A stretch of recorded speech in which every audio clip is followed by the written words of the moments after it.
오늘은 참 성령에 대한 부분입니다. 성령에 대한 부분은 원래 논란이 좀 많기도 하고 100% 정립되어 있는 것은 아닌데, 근데 또 굉장히 신앙생활에 아주 중요한 신학적인 주제가 되는 겁니다. 이 부분에 대해서 기본적인 것은 우리 성도님들께서 꼭 이해를 하셔야 되는 것입니다. 오늘 본문은 이제 두 가지입니다.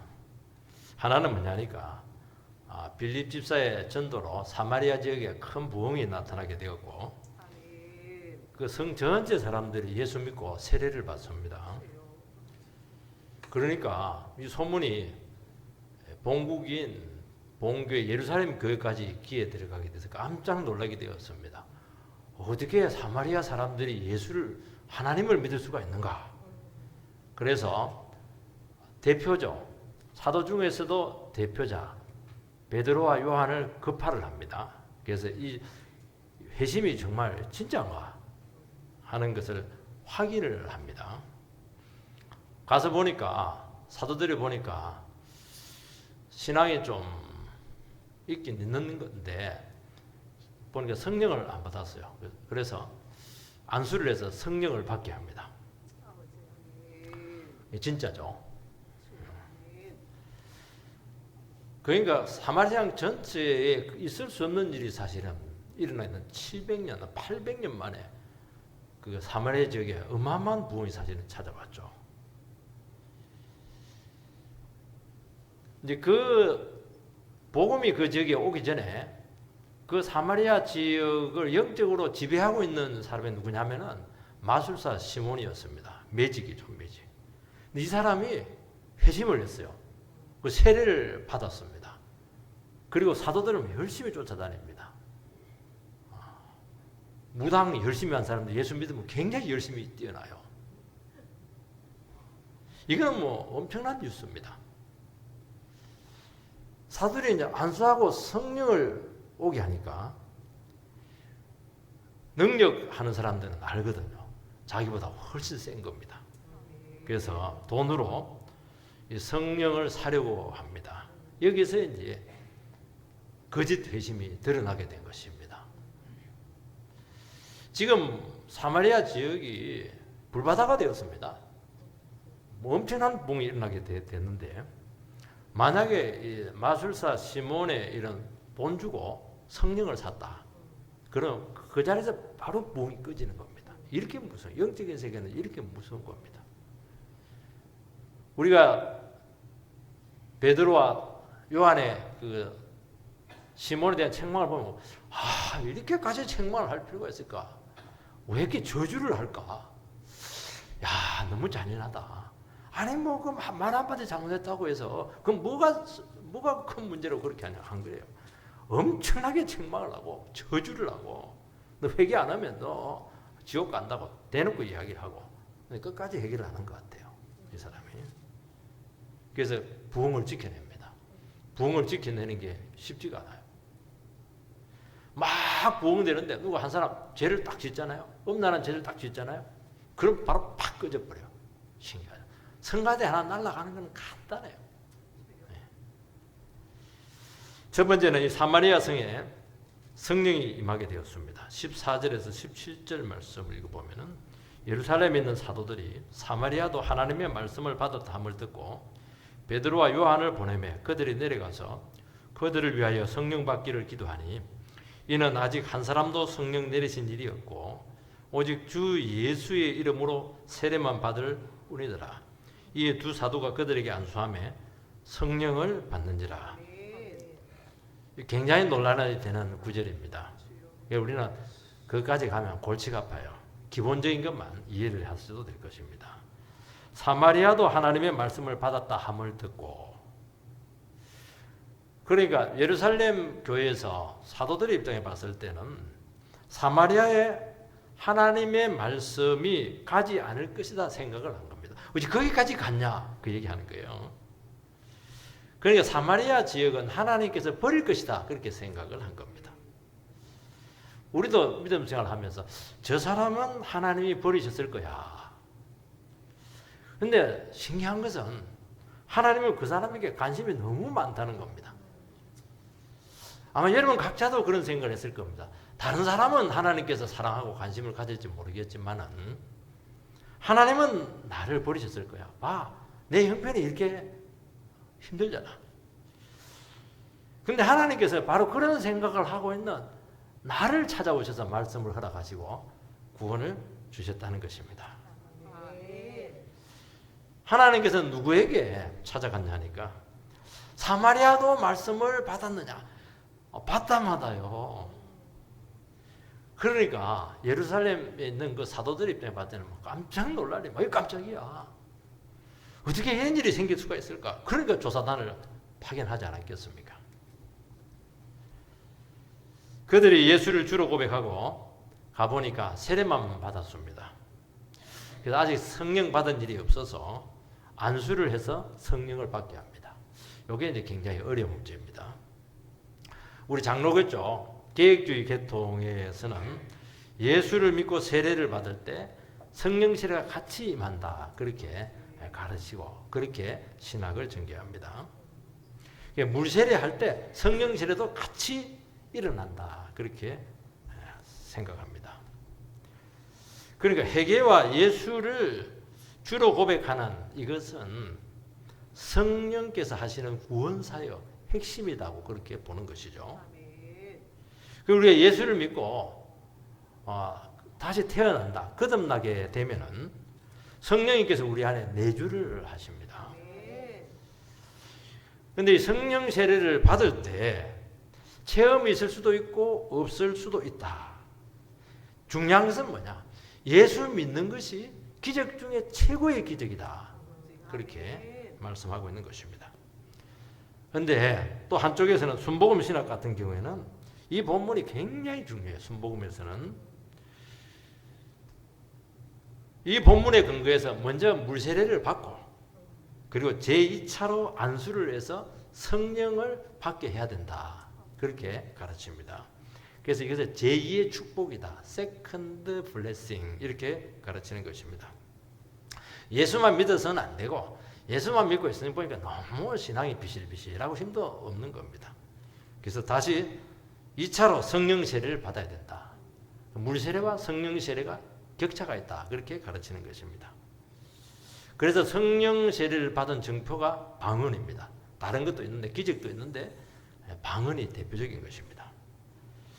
우리가 예수를 믿으면 천국을 갈 수 있을지 그것은 모르지만은 그것 가지고는 너무 능력이 없는 거예요. 전도도 못하고 기도도 제대로 못하고 늘 그냥 그렇게 힘없이 믿음 생활을 한다는 거예요. 성령을 받아야 된다. 능력대로 다시 태어나야 된다. 그래서 막 세상을 위해서 그냥 헌신해야 된다. 이게 이제 순복음 쪽의 그런 입장입니다. 저는 이 두 가지 입장을 생각하면서 이거는 관점의 차이라고 생각을 합니다. 우리 쪽에 있는 그 개혁주의 쪽에서는 성령의 사역을 어디에다 포커스를 두느냐 하니까 구원 사역에 포커스를 둡니다. 그런데 오순절 계통 쪽에서는 능력에 대해서, 체험에 대해서, 기적에 대한 이 부분을 대단히 중요하게 여기는 것이 굉장히 사역적이죠. 우리는 구원론적이고 굉장히 사역적이에요. 그래서 장로교 신학은 성령의 주 사역이 뭐냐? 여러 가지 사역이 있는데 핵심적인 사역이 뭐냐? 예수를 믿게 하고 거듭나게 하고 그리고 우리를 의롭다고 하고 성령을 우리를 자녀로 인을 치게 하고 우리가 원래 거룩하지 못한데 성화를 시켜서 사람을 변화시킨다. 이런 쪽으로 굉장히 구원론적이죠. 기적이나 능력보다는 구원에 대한 쪽, 행위보다는 존재에 대한 이 부분을 우선시하는 거예요. 우리도 뭐 방언, 능력 이걸 거부하지 않아요. 그런데 포커스를 그쪽으로 맞춘다는 겁니다. 그래서 우리는 이미 성령을 받은 사람들인데 열심히 기도하고 말씀하고 죄와 싸우고 이렇게 하면은 성령 충만이 일어나게 되는 것입니다. 그러면 역사가 강하고 사람이 변하게 되고 막 능력이 온다는 것입니다. 그리고 지속적인 성숙이 일어난다는 것입니다. 그래서 성령의 그 체험적인 역사를 우리도 부인하지 않는데 하나님 말씀 사역과 함께 구원받는 쪽을 훨씬 더 강조를 한다는 거예요. 그래서 우리 쪽에서 말씀이 굉장히 중요해요. 말씀을 통해서 성령의 역사를 한다. 사람이 바뀐다. 그래서 성령의 주사역 중에 하나가 뭐냐니까 하나님 말씀을 깨닫게 하는 거예요. 그래서 설교자에게 있어서 하나님 말씀을 깨닫게 하는 사역을 조명한다. 그렇게 하는 것입니다. 그래서 말씀이 굉장히 부각이 되는 거예요. 말씀과 함께 성령은 역사한다는 거예요. 오순절 쪽 이 계통의 신학은 기적이라든지 방언, 예언, 병치료, 사업 축복같이 굉장히 피부에 와닿아요. 그게 우리에게 딱 맞아 이게. 굉장히 생동감 있고 신앙이 막 살아있게 합니다. 그리고 막 지구 끝까지 가서 막 사람들 챙기고 그렇게 막 헌신해도 막 장로교회 사람들은 막 굉장히 머리를 많이 쓰는데 이 사람들은 막 기도하고 가서 해버리세요. 그게 능력이 많이 나타나죠. 그러니까 성령 체험을 굉장히 중요시 여긴다는 것입니다. 능력으로 전도하고 은사를 강력하게 받아서 봉사하게 하고 기쁨과 충만으로 살아가게 하는 이런 쪽이죠. 그런데 그건 동전의 양면이에요. 여러분 사마리아 성도들에게 다시 안수해서 성령을 받게 한 것은 그럼 뭐냐? 이거는 뭐냐? 좀 상징적인 의미로 우리는 생각을 합니다. 여러분 사도행전 2장에 보면 오순절 마가다락방에서 성령이 왔죠.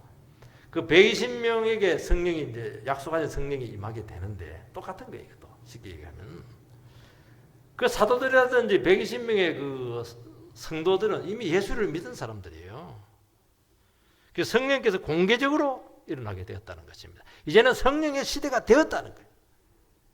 그러면 사마리아 성도들에게 임한 이 성령의 임함은 무엇이냐는 거예요. 이 사람들은 예루살렘 사람들에게 유대인들에게 있어서는 하나님의 백성으로 인정이 되질 않았어요. 그들에게 성령이 임하는 거예요. 하나님이 하시는 것을 너희들이 거부하겠느냐. 그래서 공식적으로 그들을 하나님의 백성으로 인정을 합니다. 그리고 한 번 더 엄청난 성령 역사가 임하게 되는데 10장에 보면은 고넬료 이방인 고넬료 백부장인데 그 집에 베드로가 가서 설교를 하는데 설교하는 중에 성령이 임하는 겁니다. 그래서 세례를 줘요. 그 이방인들도 하나님께서 받으셨다는 것을 공식적으로 선포하는 것입니다. 그러니까 이스라엘 백성도 하나님의 백성들이고 사마리아 사람들도 하나님의 백성들이고 이방인들도 하나님의 백성이라는 거예요. 구원에는 차별이 없다는 것을 이야기하는 것입니다. 여러분 성령이 임하게 되면은 존재의 근본적인 변화가 일어납니다. 그래서 스타일도 두 가지예요. 조금씩 변하는 분들이 있고 한순간에 막 극적으로 변하시는 분들이 있어요. 한순간에 술 다 끊어버리고 막 완전히 사람이 180도로 바뀌시는 분도 있지만 대부분은 조금씩 바뀝니다. 왜냐하면 우리는 새로운 피조물이 되었습니다. 거듭났다고 하는 것은 새로운 본성을 우리에게 입혀주었다는 것을 이야기하는 것입니다. 그래서 우리가 성령 받으면 예수 믿고 거듭나게 되면 바뀌어요. 사람이. 신기하게 바뀌어요. 체질이 바뀝니다. 그전에는 막 술고래인데요. 딱 0.1초입니다. 0.1초 만에 막 술이 막 쳐다보기도 싫은 거예요. 이게. 담배가 막 역겨워집니다. 저희 새벽기도 열심히 나왔던 박효정 장로님도 1990년대 말에 그 성령 세례를 받았더라고요. 근데 이 사람도 술을 너무 좋아했는데 막 술이 막 쳐다보기도 싫었다고 그래요. 담배가 막 골초인데 막 그렇게 막 역겨웠다고 하면 딱 몇 초냐? 이분 말은 0.1초 만에 바뀌었다고 그래요. 이분은 막 늘 고돌이 막 치고 이렇게 했는데 막 내가 이걸 왜 했던가 막 후회감 바꿔받아라는 거예요. 이게. 그리고 막 그러면서 손이 움직이질 않더라는 거예요. 희한하게. 참.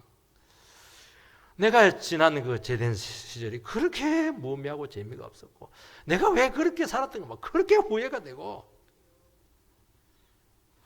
여러분 임신부들은요 안에 생명이 딱 들어가면은 체질이 딱 바뀝니다. 그래서 음식을 거부를 해요. 그 입덧이잖아요. 음식을 안 좋은 거는 전부 다 몸에서 막 체질적으로 그냥 이게 뱉어내요. 그래서요, 입들을 한번 심하게 하신 분들은 아예 근본적으로 입맛 자체가 바뀌시는 분들이 있어요. 그리고 예배 오고, 교회 오고, 찬양 드리고, 성경 공부 이런 것들만 너무 좋은 거예요. 옛날에 지금 왜 하냐 이렇게 하는데 말이죠. 그렇지만 우리는 또 성령의 예외적인 역사들, 강력한 부으심 이것을 절대로 거부하지 않습니다.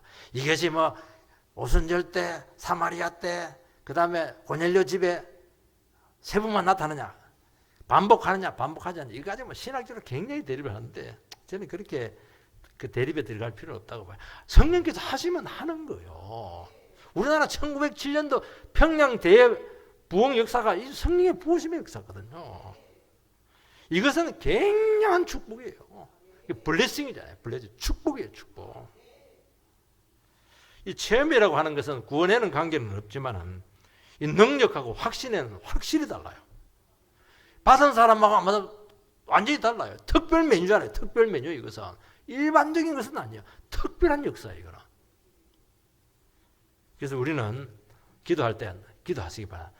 불을 달라고, 불 받게 해달라고 기도해 주시기 바랍니다. 그러면요, 사람이 헌신이 달라집니다. 부흥이 일어납니다. 이거는 정말로 갈급한 심령들, 기도하는 심령들에게 허락하시는 것입니다.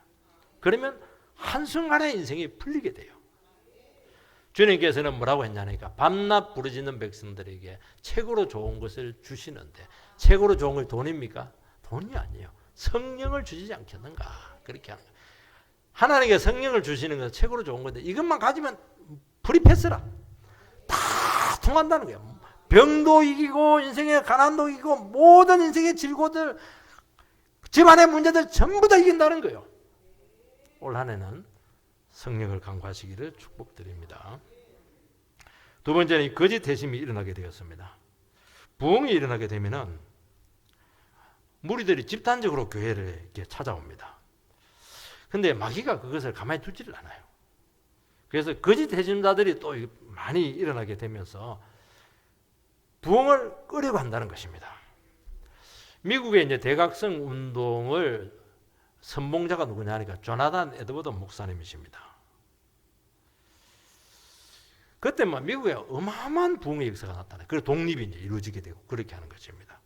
우리나라도 저는 1907년도에 부흥의 역사가 일어나게 되었는데 그때 세계적으로 많은 부흥의 역사들이 영국에도 나타나게 되고 인도에도 나타나게 되고 우리나라에도 나타나게 되고 미국 LA도 나타나게 되고 그때 1900년, 1910년대에 엄청난 부흥의 역사가 나타났어요. 그 세계적으로 그때 굉장히 중요할 때였고 우리나라는 그 일제 그때 먹혔잖아요.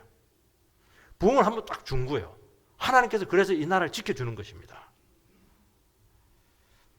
그때 미국에서 광신도들이 나타나가지고 사회적으로 눈살을 찌푸리게 할 정도로 지탄을 받게 되면서 부흥이 꺼질 위기가 되었던 것입니다. 그때 이분께서 무슨 책을 썼냐니까 종교적 감정이라고 하는 아주 두꺼운 책을 쓰게 되었는데 이것이 뭐냐니까 종교는 감정이 굉장히 중요한데 참 회심과 거짓 회심이 있다.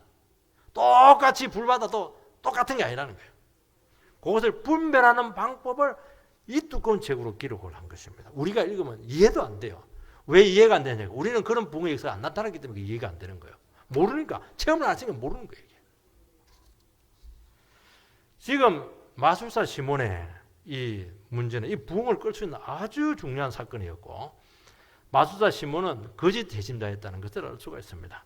18절 19절 말씀을 보면 시몬이 사도들의 안수로 성령을 받는 것을 보고 돈을 들여 이르되 이 권능을 내게도 주어서 누구든지 내가 안수하는 사람을 성령을 받게 하여 주소서 하니 마술사 시몬의 회심은 정말 뉴스거리였습니다. 이것은 마치 왕무당이 회심한 것과 똑같아요. 이거는 뭐 신문에 날 일이죠. 이 사람이 예수를 믿고 세례를 받고 빌립 그 사도들을 열심히 쫓아다닙니다. 13절에 보니까 표적과 큰 권능을 능력을 보고 놀라니라. 이 두 사도가 안수할 때마다 성령이 임하는 것을 목격하고 기적이 나타나게 되는 것을 유심히 보았죠. 이런 사람은 관찰력이 아주 뛰어나요. 왜냐하니까 이 사모하고 있기 때문에 그런 거예요. 열심히 본 거예요, 이 사람은. 방언이 막 터지기 시작하고 막 병이 나기 시작하고 사람이 한순간에 바뀌는 거예요. 세상에 이런 기적이 있어요. 이런 능력이 어디에 있습니까? 이 세상에. 우리 자녀 한번 바꾸려면 여러분들 바뀌십니까? 절대로 안 바뀌죠. 근데 막 한순간에 바뀌어버리는 거예요. 이게. 이 충격이었죠. 요즘도 이 은사 집회들 보면 이제 안수를 해서 귀신을 쫓아내기도 하고 또 넘어지기도 하고 막 토하기도 하고 방언을 하기도 하고 막 그 맺혔던 죄들을 막 고백하기도 하고 이렇게 합니다. 근데 이 사람은 이 능력을 딱 바라보면서 야 세구나. 능력한 사람들은 능력에 대해서 알거든요. 나와 다르다는 거예요. 그래서 돈을 주고 사려고 한 것입니다. 왜냐하니까 이 능력 가지면 떼돈을 벌 수 있겠다고 생각을 한 것입니다. 돈으로 성령을 살 수가 있느냐 하는 문제죠. 이 사람은 돈의 대가로 성령의 은사를 요구를 한 것입니다. 사도는 그래서 바로 저주합니다. 내 돈과 함께 망할지라. 이게 저주잖아요. 망할 자식아 똑같은 것입니다. 왜냐하면 영의 일을 돈과 연관을 시켰기 때문에 그것은 망하는 짓입니다. 여러분 영의 일을 돈하고 연관을 시키면 반드시 망합니다. 성령의 일을 돈하고 연관시키면 그 교회 바로 망해요. 그 집안 바로 망해요. 말하고 있잖아요. 네 돈과 함께 망할지어다. 그렇게 얘기하고 있잖아요. 이 시몬이라고 하는 사람인데 여기다 Y자가 붙어가지고 시모니즘, 이제 성직매매다 하는 용어가 여기서 나왔습니다. 중세시대 때에는 그 사제들이 굉장히 돈이 많았고 권세가 뛰어났죠. 그래서 돈을 가지고 이 성직을 매매를 삽니다. 거기서 나온 거예요. 이게. 돈으로 직분을 막 사는 거예요. 물론 우리가 직분하고 이렇게 할 때 얼마든지 감사해서 헌금을 할 수가 있습니다. 부동산 거래처는 막 교회를 매매를 해요. 어떤 교회는 막 권리금을 받고 막 넘기기도 하고 이렇게 하는 것입니다. 그러면 어떻게 한다고요? 그것은 교회를 개인 사유물로 여기게 되는 것이고 돈과 함께 망할지어다. 그 얘기를 하고 있는 것입니다. 구약에 보면은 엘리사 선지자가 아람의 군대장과 나만의 그 나병을 치료를 합니다. 아람은 우리나라처럼 북한과 똑같아요. 완전히 적입니다. 그 사람이 와가지고 병을 치료해 달라는 거예요. 나병은 저주의 병이거든요. 그러니까 이 사람이 겸손해가지고 요단강에 가서 몸을 7번 담궈서 병이 치료가 됩니다. 너무 고마워가지고 이 어마어마한 그냥 선물을 그에게 지금 보상을 했는데 딱 거절합니다. 왜 거절했냐니까 하나님의 은혜를 거저받았기 때문에 거저 줘야 된다는 거예요. 은혜를 왜 내 돈하고 바꾸려고 하느냐는 거예요. 그런데 이제 문제는 뭐냐니까 그종은 개하십니다. 아니 주인 그 엘리사 선생님 따라다니까 늘 뭐 부족하고 늘 가난하고 이렇게 하니까 헌금도 없고 이렇게 하니까 쫓아가가지고 거짓말을 해가지고 선물의 일부를 취했는데 그걸 영으로 압니다. 엘리사 선자가. 그리고 그 사람 너에게 엘리사에게서 나병이 너에게 들어갈지어다. 이렇게 저주받아요. 저주받아 이 사람이 나병이 걸리게 됩니다. 그때 엘리사가 아주 충격적인 말을 그에게 선포를 합니다. 지금이 어느 때인데 네가 은을 받으며 옷을 받으며 감람원과 포도원의 소출을 받으며 양과 소를 받으며 남종과 여종을 받을 때냐? 그래서 딱 나병이 그에게 넘어갑니다. 이 말은 뭐냐니까 지금 어느 때냐는 거예요. 지금 은혜의 때라는 거예요. 지금 영의 역사가 일어나고 있는 그 현장이라는 거예요. 지금 하나님의 은혜와 성령의 역사와 하나님의 말씀의 촛대가 지금 이스라엘에게서 누구에게 넘어가고 있습니까? 지금 적장 우두머리에 넘어가고 있는 거예요. 그 사람이 넘어간다는 것은 말씀의 축이 아람으로 넘어간다는 거예요. 지금 어느 때인데 네가 약을 받고 돈을 받고 그렇게 하냐는 게 지금. 이 말은 뭐냐니까 이게 게하시가 받은 건 아니야. 게하시는 옷 몇 벌 하고 좀 돈 조금 받은 거예요. 여기는 뭐 다 나와요. 뭐가 나옵니까 지금? 감람원, 은금, 옷, 포도원, 남종, 여종, 양소 다 나와요. 왜 그래요? 밑에서부터 위에까지 전부 다 이거 해먹었다는 거예요. 이스라엘 사람들이. 그러니까 왕부터 종까지 돈과 물질에 눈이 멀어서 막 은혜고의 역사고 뭐 말씀에 아무 상관이 없어요. 막 돈밖에 모른다는 거예요, 이게. 그러니까 하나님께서 그래. 그래서 그걸 축복을 통째로 지금 넘기려고 한다는 거죠. 여러분, 자본주의 사회는 돈으로 다 됩니다. 돈으로 안 되는 거 거의 없어요. 안 되는 게 하나가 있어요. 안 되는 게 뭐냐니까 성령은 돈으로 안 됩니다. 은혜도 돈으로 살 수가 없어요. 말씀도 돈으로 살 수가 없습니다. 하나님 나라 축복은 절대로 돈으로 살 수가 없어요. 믿음과 기도와 회개하는 심령으로 임하는 것입니다. 이걸 놓치지 말라는 거예요. 그게 중요하지 않다는 게 아니에요. 이걸 놓치면 다 놓치기 때문에 그렇다는 거예요. 이스라엘이 그때 얼마나 잘 사는지 몰라요. 은혜가 떠나버리면 너희들 빈 깡통이 될 텐데 그걸 어떻게 감사할 수 있겠냐는 거예요. 지금이 돈을 받을 때냐? 그렇게 하는 것입니다. 여러분, 성직도 매매하기도 하고 교회도 사유하기도 하고 은금을 목적으로 하면 문제가 뭐냐? 돈은 많이 들어와요. 그러나 성령은 역사하지 않습니다. 하나님의 말씀은 막혀요. 기도 응답이 사라지는 겁니다. 그러면 다 깡통이에요. 빈 깡통입니다. 한때 능력으로 역사를 했고 강한 은사의 체험이 강한 분들이 있습니다. 그런데 그 하나님께서 그 주시는 것은 그 선물로 주는 거거든요. 그걸 잘 쓰라고, 사에게 잘 쓰라고 하나님 나라 세우도록 준 거거든요. 나중에 보면 능력에 온 관심을 다가 하나님은 간대고 그건 누가 줬냐는 거예요. 하나님이 준 거 아니에요. 그냥 역사에만 막 관심을 쓰는 거예요. 그건 누가 줬냐는 거예요. 성령님이 준 거 아니에요? 성령을 갈급했냐는 게 지금. 그런데 부흥이 딱 꺼집니다. 한순간이야, 한순간. 그리고 역사가 없어요. 그러면 영혼이 죽습니다. 그러면 다 잃습니다. 그래서 하나님 나라에서 교회에서 성도님들께서는 결심을 해야 되면 나는 은혜만 사모하겠다. 말씀만 목숨을 걸겠다. 그렇게 하면 밤낮 부르짖는 백성들에게 좋은 것을 주시지 않겠는가? 성령을 너희들에게 주게 될 텐데 성령을 받으면 전부 다 받은 거예요. 여러분, 은혜가 충만하면 전부 다 온 거예요. 그런데 은혜가 없어지면 그 좋은 집에 사는데 무슨 기쁨이 있겠어요? 의미가 없다는 거예요. 여러분, 하나님 나라 축복은 인간이 오게 할 수가 없어요. 이것은 하나님의 선물입니다. 선물은 주고 싶은 사람 마음이죠. 그런데 믿음으로 주님만 바라보고 기도하고 사모할 때 허락하십니다. 주님은 특징이 하나가 있습니다. 세상은 전부 다 거래이기 때문에 흥정을 해요. 주님은 절대로 흥정하지 않아요.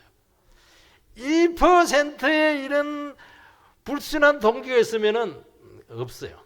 왜 나에게는 역사가 안 일어날까? 나에게 왜 능력이 안 나타날까? 이 문제예요, 지금. 1%의 제된 것이 있으면 안 돼요. 주님께서는 은혜 줄 자에게 은혜 주시고 거둘 자에게 거두실 수 있는 분이시라고 말씀하고 있습니다. 그래서 은혜의 가치를 알고 성령의 가치를 아는 그 영혼들에게, 거기에 목숨을 거는 영혼들에게 주님께서는 허락하십니다. 여러분, 은혜와 성령과 축복으로 사람들은 돈벌이를 하는 경우가 많아요. 자기 영광을 막 취합니다. 종교로 장사를 할 수가 있습니다.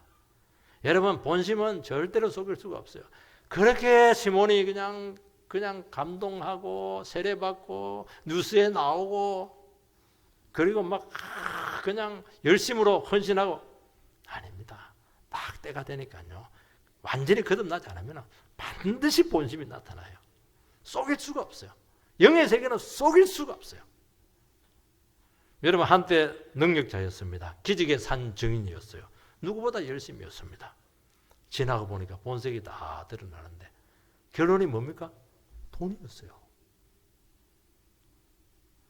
여러분, 아무리 열심히 있고 주야로 섬기고 교회에 살다시피 할 수가 있습니다. 너 그렇게 하는 동리를 날마다 질문을 해야 된다는 겁니다. 정말 말씀을 좋아하고 은혜를 사모하기 위해서냐?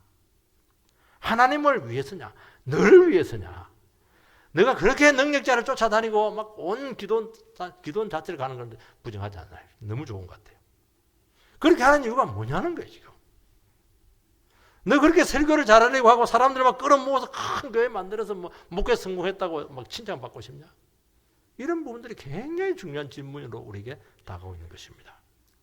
결국에는 세 번째는 저주를 받습니다. 20절에서 23절을 보면은 베드로가 이르되 내가 하나님의 선물을 돈 주고 살 줄로 생각하였으니 내 음과 내가 함께 망할지어다. 하나님 앞에서 내 마음이 바르지 못하니 이 도에는 내가 관계도 없고 분깃될 것도 없느니라. 그러므로 너의 이 악함을 회개하고 주께 기도하라. 혹 마음에 품은 것을 사하여 주시리라. 내가 보니 너는 악독이 가득하며 불의에 매인 바 되었도다. 하나님 앞에 내 마음이 바르지 못하다. 이 도에는 내가 관계도 없고 분깃될 것도 없다. 악독이 가득하며 불의에 매인 바 되었다. 너무 심한 책망이지 않습니까? 이거는 뭐 저주가 몇 단계로 나온 것입니다. 쉽게 말해서 이 시몬이라고 하는 마술사는 거짓 회심자였습니다. 쉽게 말해서 거듭나지 않은 거예요. 예수 믿은 채 한 겁니다. 일시적으로 성령의 감동을 받아서 세례를 받았지만은 가짜라는 거예요. 여러분, 결국 우리의 본심과 재성은 반드시 드러나게 되는 것입니다.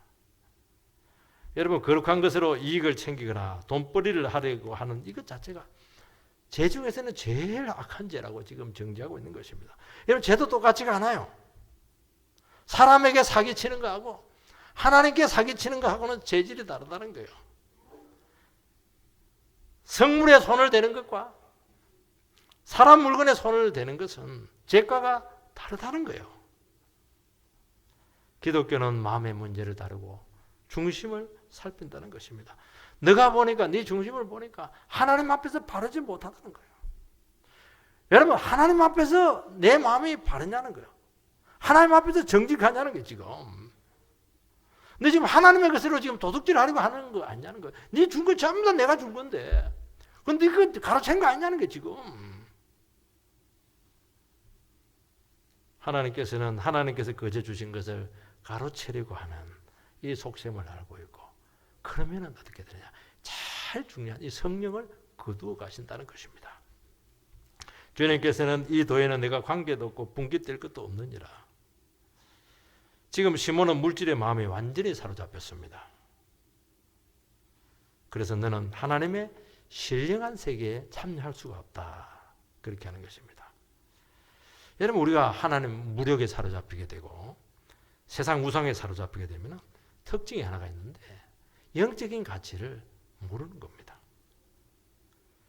여러분, 정말 우리가 말씀의 가치를 알고 은혜의 가치를 알고 하나님이 주시는 그 축복의 가치를 알게 되면 어떻게 진짜 금덩이가 있는데 어떻게 반짝거린다고 해서 다 금이냐는 거예요. 그게 왜 모조품 금에다가 그렇게 관심이 있냐는 게 지금 진짜 예수 믿냐는 게 지금 그 얘기를 하고 있는 것입니다. 그건 말로 되는 게 아니에요. 삶에 다 나오잖아요. 네가 정말 예수 믿는다고 하는데 정말 네가 세상에 금을 지금 원하고 있느냐, 하나님 나라 금을 원하고 있느냐, 그건 나오잖아요. 속을 수가 없다는 거예요. 우리가 영적인 가치를 알게 될 때, 말씀의 가치를 알게 될 때 우리는 이 세상 물질에 대해서 자유하게 될 것입니다. 정말 한 영혼이 얼마나 귀한가 하는 것을 알게 될 때 우리는 내가 가지고 있는 모든 소유에 대해서 과감해집니다. 그 나라와 그걸 위해서 과감하게 투자합니다. 이거는 돈이 많다고 해서 되는 게 아니에요. 정말 가치 있는 게 뭐냐? 하나님 나라의 축복이다. 영원이다. 그러면 상관 안 해요. 왜냐하면 이거는 뭐 대박 터지는 거니까. 빚내서라도 한다는 거예요. 빚내서라도. 왜 그걸 못하냐는 그게. 네가 그럼 정말 중요한 게 뭐냐는 게 지금. 그렇게 하는 것이 하늘의 보물을 쌓는 것입니다. 뭐라고 하냐면 악독이 가득하며 불의에 매인 바 되었다고 말씀하고 있습니다. 인간의 본성은 근본적으로 악독합니다. 아닌데 예수 안 믿어도 착한 사람 많은데 제가 검증을 해드리겠습니다. 그렇게 착하고 선한데 복음 이야기가 나오고 하나님 이야기가 나오면 막 사람이 막 이성을 잃어버려요. 신앙 문제만 나오면 그냥 사람이 막 완전히 뭐 180도로 달라집니다. 왜 그럽니까? 하나님보다 선한 분이 있으세요? 솔직히 얘기합시다. 우리 까놓고 얘기합시다. 예수 믿는 사람이 선합니까? 근데 이 사람이 미워하잖아요. 여러분, 제 문제는 간단하지 않고 심각합니다. 회심한 것 같았지만은 거듭나지 않으면 결국에는 죄성을 이겨내지를 못합니다. 그래서 뭐라고 하냐? 불의의 매인바 되었다. 설하고 어려운 행위를 알고는 있지만 못한다는 거예요. 왜냐하면 불의에 매였으니까. 죄에 매였으니까. 매였으니까 꼼짝을 못하는 거예요. 이게. 내가 바로 살고 있다고 살아줄 수 있느냐? 안 된다는 거예요. 불의하게 살 수밖에 없다는 거예요. 마귀의 종로로 탄다는 것입니다. 여러분 교회에서 섬기고 이렇게 참 다른 영혼을 돕는 이게 좋은 줄 누가 모릅니까? 그게 결심으로 됩니까? 내 코가 석자인데 안 되는 거예요. 이게. 결국 죄짓고 불의의 길을 갈 수밖에 없다는 것입니다. 그리고 잘못을 알면서도 내가 살기 위해서 그 불의를 자행할 수밖에 없는 것이 인간이라는 거예요. 시몬은 일시적으로 은혜를 받았지만 결국에는 세상 영광과 돈 욕심에 결국에는 굴복합니다. 보시기 바랍니다. 결국 굴복할 수 있는 여건들이 많잖아요. 여기서 어떻게 여러분의 영혼을 지켜낼 수 있겠냐는 거예요. 지금 너는 내 은과 함께 내가 함께 망할지어다. 그게 인생의 결말입니다. 돈 때문에 망할 수밖에 없다는 거예요. 베드로가 딱 보니까 망할 인생입니다. 용서받을 수 없는 죄를 짓고 버젓이 살아가지만은 우리는 하나님의 불꽃 같은 눈을 피할 수가 없습니다. 혹 회개하면 용서받을 수 있을지 모른다. 예지를 남깁니다. 그런데 이렇도록 엄청난 부흥의 역사가 나타나고 있는데도 불구하고 네가 탐욕을 포기하지 못했다면 정말 회개하기가 어렵지 않겠는가? 그렇지만 혹 네가 잘못을 고백하고 기도하면 하나님께서 용서해 주실 수가 있다. 그 얘기를 하는 것입니다. 그 말은 회개가 어렵지만은 우리는 신앙을 생활하려면 확실하게 거듭나야 돼요. 확실하게 예수 사람이 되어야 된다는 것입니다. 우리는 예수를 믿으면 죄 용서 받는 거 다 알고 있어요. 죽고 나서 천국 가는 거 다 알고 있습니다. 그래서 세례를 받는 겁니다. 이런 지식적으로 이해하는 것은 안 된다는 거예요. 세례는 받아질지 모르겠지만은 이게 정말 성령 받아서 사람이 완전히 새 사람이 되었는가 하는 것은 다른 문제가 될 수가 있다는 것입니다. 나는 예수 십자가로 죽었습니다. 나는 예수님께서 부활하실 때 예수 생명으로 다시 살게 되었습니다. 나는 예수밖에 없습니다. 죽으나 살아 예수밖에 없습니다. 내 안에 예수님이 살아있습니다. 내 안에 예수가 있느냐나 그 질문을 하고 있는 거예요. 이것이 분명하게 될 때 주님께서는 여러분의 모든 인생 가운데 유혹에서 전부 다 지켜주게 될 것이고 하늘의 축복으로 여러분들 전 삶을 도배를 할 것입니다. 절대로 불우하지 않아요. 어떻게 세상에서 기웃거릴 수가 있겠습니까? 그게 어떻게 넘어갈 수가 있겠어요? 나에게 어마어마한 것이 있는데 내가 배부른데 뭐 허접한데 왜 내 신경을 쓰겠습니까? 그렇게 해서 2023년도 정말 성령님과 함께 최고의 축복의 한 해가 되기를 주의 이름으로 축원드립니다.